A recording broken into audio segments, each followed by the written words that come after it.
This is a story about a dude named Lane. He moved to the mainland and bought one place to stay. And then one day he went, tried to rent them out. And then he became one real investor man. Everybody, this is Lane from the Simple Passive Cash Flow Podcast. Got another interview for you guys. I know some people have been saying that I bring in a lot of really successful people, and it's a little scary that a lot of these people are making $10,000, $20,000 of passive cash flow a month. I thought I'd bring in another one of my peer investors, Connie Chow. How's it going? Good, how are you?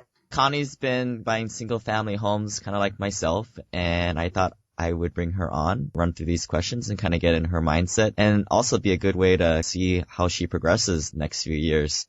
It seems like your investing career is really taking off. Yeah, so Connie, how much simple passive cash flow are you currently making today? Let us know how you're doing it. Passively, I would say about 2,000 to 3,000, but cash flow wise, is only 1,500. The reason I say that, I do have a couple of property in California. As you know, California doesn't cash flow. There are different purpose for those purchased. It's helping family members to have a place to live and everything. But at the end of the day, it paid down on my debt. It's other people money that provided to me to help them and help me as well. So I don't count that as my cash flow, but yet it is one of the saving plans for retirement as well. Connie, you found the whole cash flow model buying out-of-state rentals across the country like how I did. But you had a lot of experience. You said you had a couple of rentals there in California that were more the appreciation types. I started really young, 24, 25, right after college. I just needed a place to live. So I started with a condo, 2-bedroom, 1.5 bath. I moved in single, just need a place to live, and I didn't know that I used creative financing either. I only had $10,000 for down payment. The house was $215,000, need 20% down to avoid PMI. So what I did is I used credit card. The credit card line at the time, it had $25,000, no interest, no fee for 18 months. I'm like, yeah, that's just free money. So I used that for down payment. After a purchase, then, the house started needing some fixing and all that. So I started overstressed and all. But then 6 months later, I see the market for that house is $280,000. So I'm like, what? I didn't know what I was doing. I just need a place to live. And I'm like, okay, I'm going to sell it. So I sold it and gained $60,000. Then planned to find another place to live, a studio or something. So it's less, maintenance and everything for myself. But then I realized that since I owned the place, I bought a lot of furniture and, wash and dryer. Now what I'm going to do with. So I decided to go ahead and buy a single family home so I don't rely on HOA, because I find that condo, when I own it, I'm not really can make decision on what I can do to the place, and HOA always have interference with my decision. So the next step is I bought a single family home, lived it in there for 2 years, and the house went up to, I bought it for $315,000. It went up to $550,000 for 2 years. Again, it's primary residence, so I sold it and gained $250,000 almost $250,000 without taxes. Then I was hooked.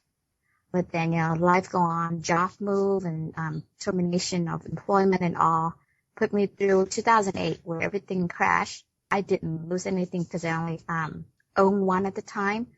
But then 2009, I started buying again for rental. At that time, I didn't know what I didn't know by law, how to rent and how to vet tenants and all. So I went through a couple of evictions. So I know a lot more now. And then 2 years ago, I just realized that, I do a lot, but I didn't move to the right direction. I need to learn more. So I started to read a little bit more on financial. And then I stumbled through BiggerPockets, and then I realized that I do what the rest of people do. Put in 401k, buy a couple property here and there, and don't know what I'm doing. So I started to educate myself a lot more for 2 years now. And I started to take action right away. After a year, I learned from, how to do a solo 401k, to transfer all my old 401k over, buy it, non-recourse loan. And it's only 6-7 months, and I have built up 4 out-of-state cash flow properties. In state, I have 3.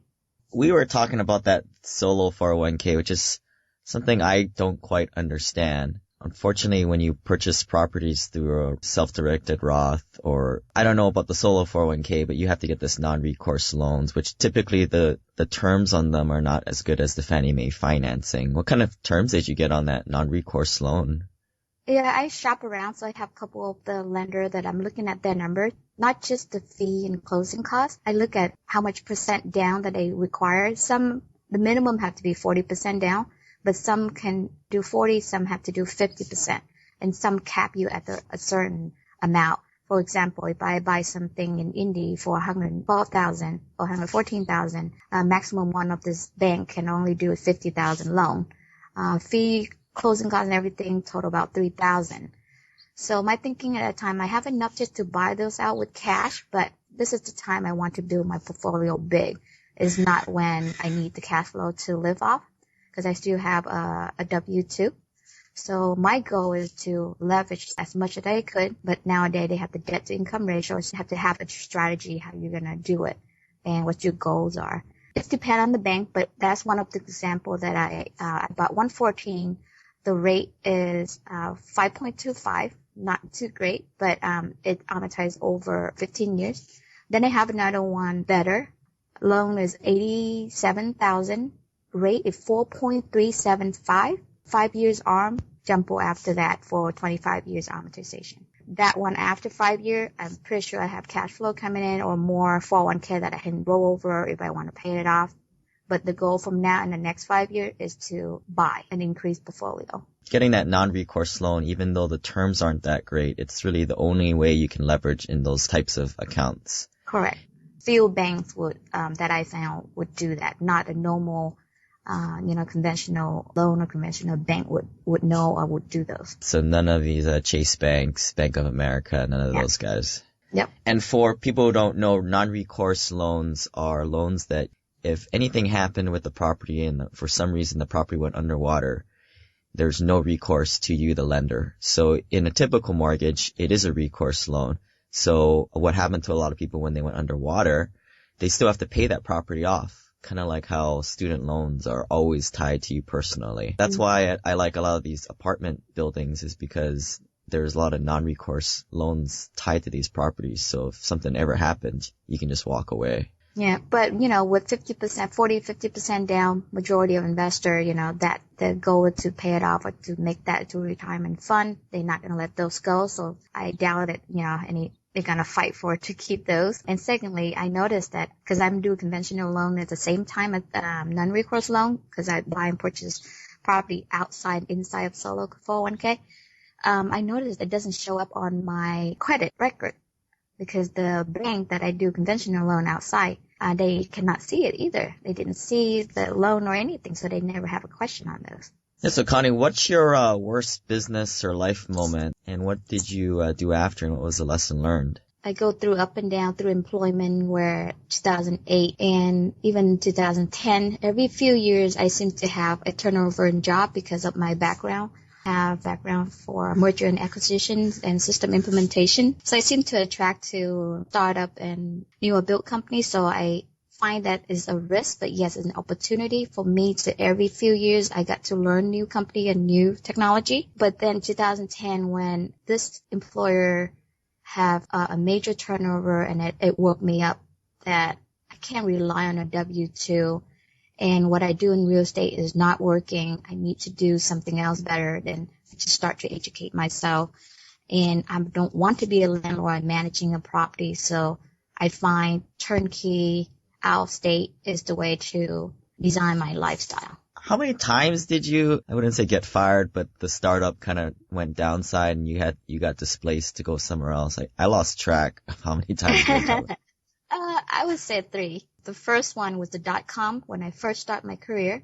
So that is expected. And then 2008 when I worked for the biggest real estate firm here as a senior accountant for an apartment division where I consolidate all the numbers for them.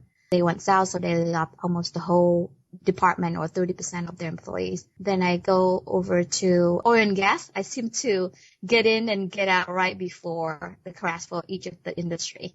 Then I worked for the oil and gas, and then 2010, that's when it went down, but I went a separate way before that. now I'm in the aerospace industry, so hopefully it's not going south either. And I know your track record isn't that great, but we'll see. Hey, but the way I look at it, every time I make a move, I've learned new system, I learned new business, new industry. I'm up for it. I'm up for the challenge. Mark of a high performer is to put your ego aside and accept the help of others. So maybe people out here, when they hear your story, they can possibly help out. What's your 2-week experiment that you're working on and a 6-month project, something a little bigger that's helping you progress where you want to go? For the next 2 weeks, I'm closing another purchase and just lock down another contract to go through the due diligence. I always set my goal a week or two at a time, so now things change so fast that buying property, looking at property, look at the number, talking to turnkey provider, which loan or which bank I should use. It's busy. My husband on board with me, but he's not an investor savvy or anything, so I have to educate it myself through podcasts to Bigger Pocket. And I go to meet up around locally a lot just to educate myself from another investor who have done this before. On your horizon for the next 6 months? I see myself lock down another 4 properties and then also finish up my 1031 exchange. I'm selling one of my California rentals to exchange for Southeast or Midwest properties. So as you can see, there's a lot of work coming up, but I'm prepared for it. I'm moving forward and preparing for it. And you mentioned you work through the turnkey provider, but I know you're pretty experienced in this whole purchasing properties, and I think you use some agents too. Actually, I just experienced that with my last property. I looked at Redfin or all of those free websites a lot and set a criteria. So let's say I want to know that particular zip code. I set the criteria 3-bedroom, 2-bath, and this is the price range, built in later after 1950. And also every morning I wake up a little bit early and take a look at all the email that the system sent to me, look at the pictures, see if it's looked good. So what happened in July 4 weekend, everybody's still sleeping. I was looking at the email and I have saved this property as a favorite, and it was $65K in Alabama. Then somehow that morning it dropped about 30 minutes ago. An agent changed it to 55. And I'm like, let me call the agent real quick. So I pick up the phone and call her real quick to say, oh yeah, the seller just locked down and want to move. She just bought another place, so they dropped the price and wanted to sell. Like, cool. How about I put in $50,000 offer?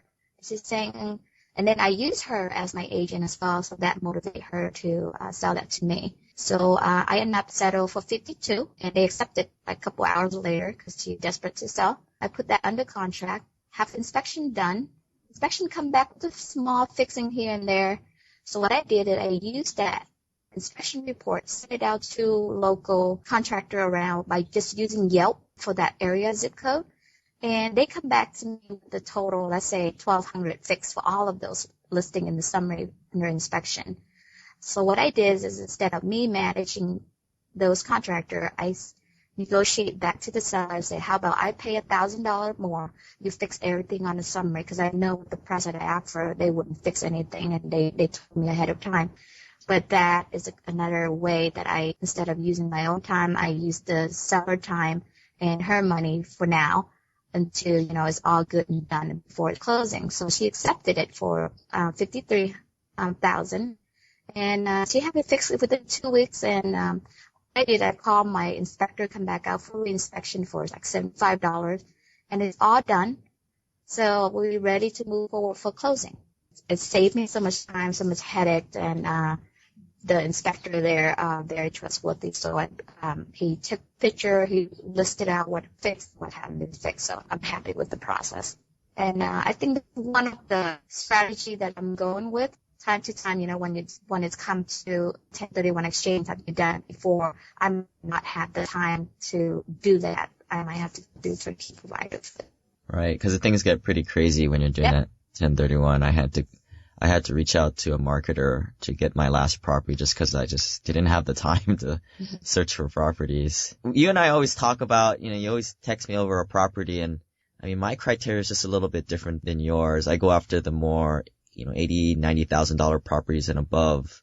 And then you go after kind of the $50,000 to $80,000 properties. I'm not saying it's wrong. It's just pointing out that you and I have just different strategies and criterias. And I mean, sure, nobody's right here, but it's just been nice to kind of get some of the others' perspective, because you can kind of get locked in with this stuff. And real estate is so powerful that you can make money even though you don't have the best strategy. So. Yeah. As we know, we limit a 10 loan, conventional loan. That's why you try to leverage that as much as you could to get a bigger loan. But nowadays they have debt to income ratio. To me, I focus on a number of cash flow and property for now. So I find whatever deal that can create $250 per month on cash flow, or a minimum of $200. So I extend my criteria down to 50. I used to start at 80 to 120, but then I find some of those cash flow a little less. I know it's better property looking and everything, but it's just my focus now is cash flow. So eventually my goal is 5 years to step out from the workforce and be able to have more time for the family and be able to see if I can help friends and family to see there's a lot more options and a lot more freedom to invest in real estate than just believe on just 401k alone. It's not all about cash flow and net worth at the end of the day. What's your simple passive cash flow number that you're trying to achieve? And then just kind of curious what that is. And imagine if you had 2 times that amount, what would you do on your ideal day? I know we kind of hung out in California. You showed me places you'd like to live. Yeah, what's your number? To be honest, right now, with the current lifestyle and current situation, I only need 5K to be free up myself.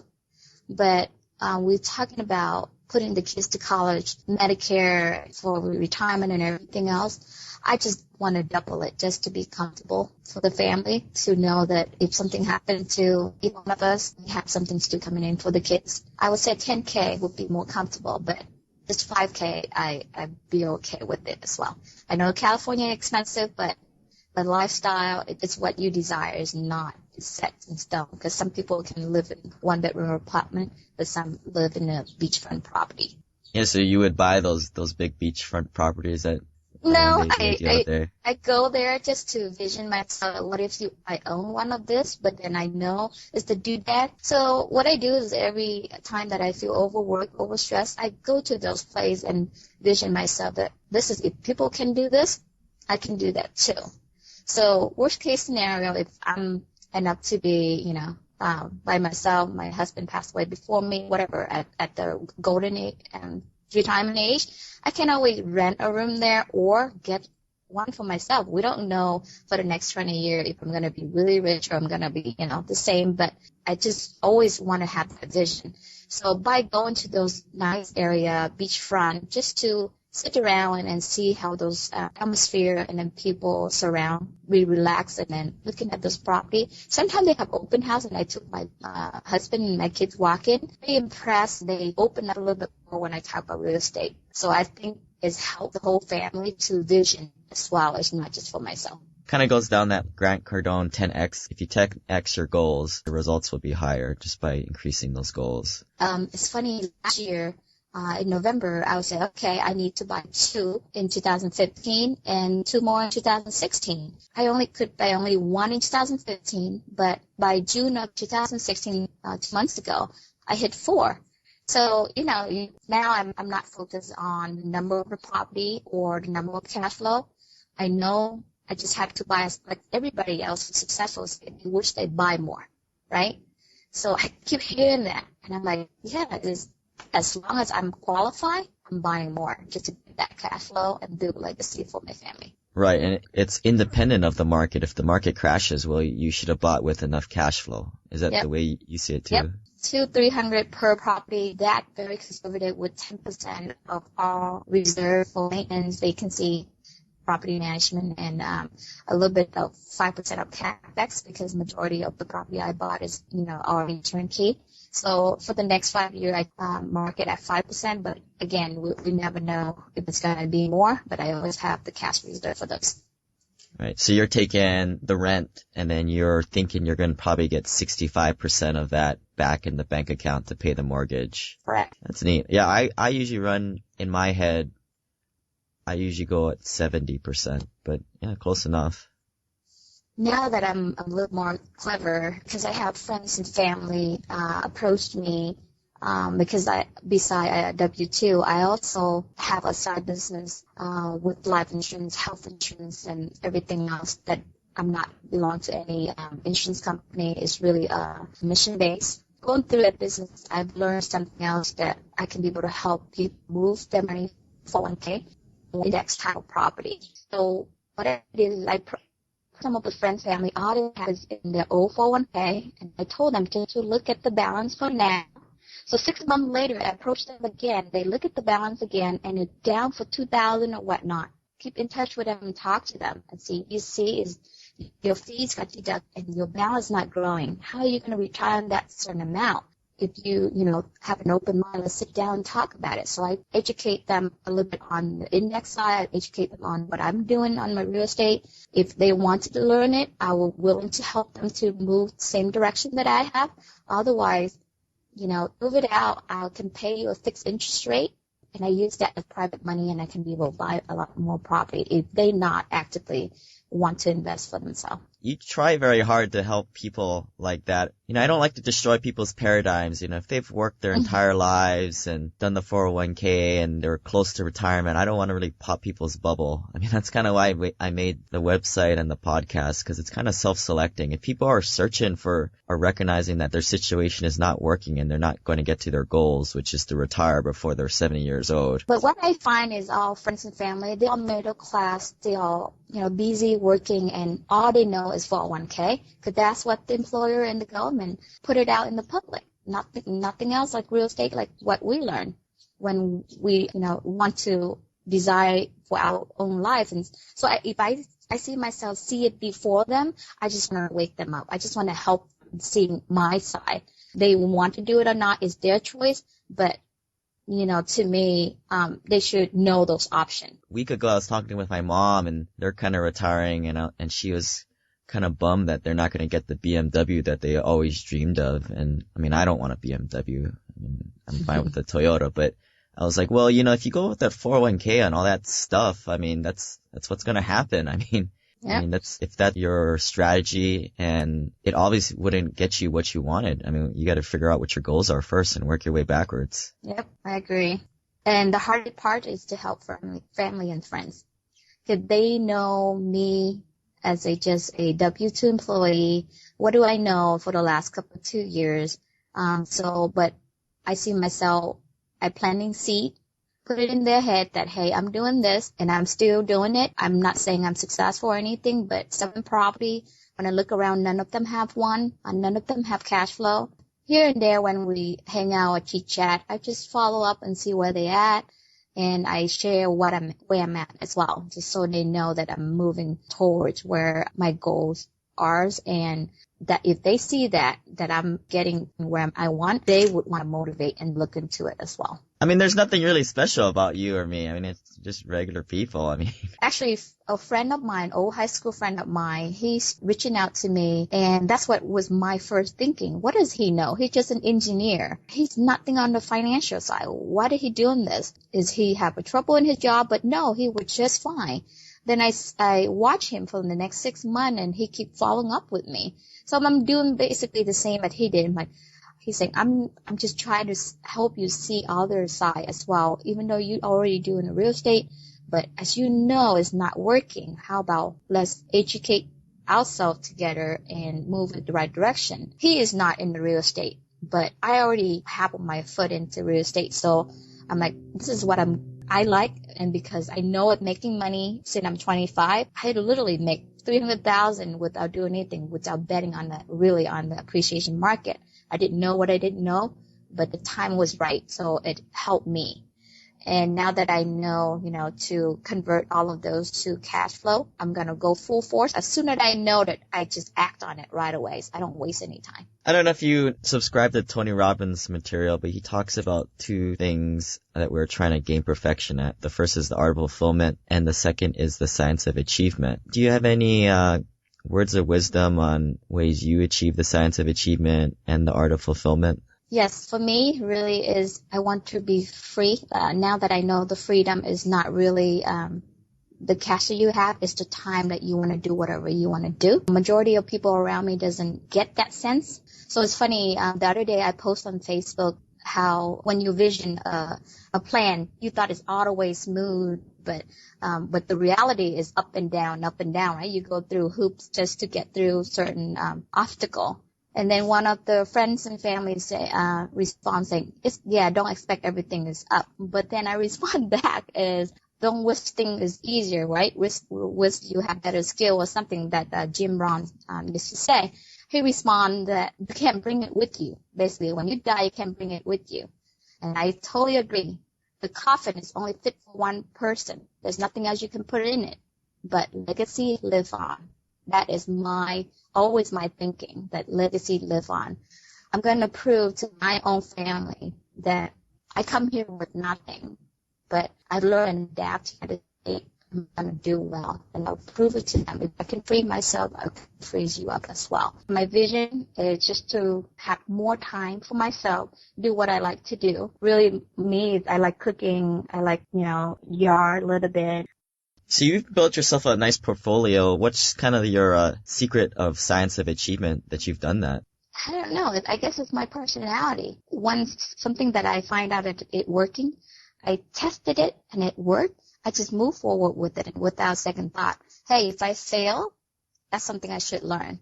So I keep doing that since I'm growing up, and that helped me moving forward. And I have a curious mind. I keep moving forward and I'm always curious, why is the rich getting richer? And we all working every day so hard and we couldn't get there. So I started to read a lot more books after I had downtime after my daughter a little bit older. So I read a lot more books, and I started to open up doors, and I start to listen more when I go to meet up to see where people coming from, how do they start. So I love all of those interview when the interviewer asks, how did you start? Because to me, that opened myself up to see that he started with nothing. This is the route he go.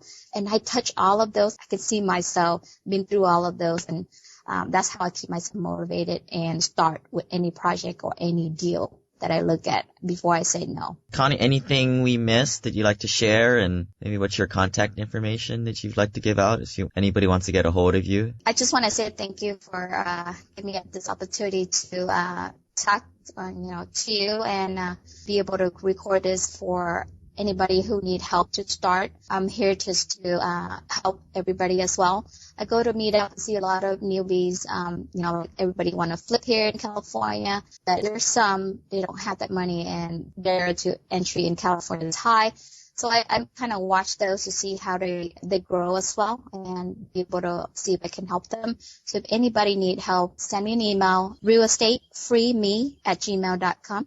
So just email me, and I will try to help if I could. It's realestatefreeme@gmail.com. We'll have you back on the podcast here, Connie, and probably in maybe 6 months to a year, and see how you're doing. And I'm sure your goals will be much higher next time.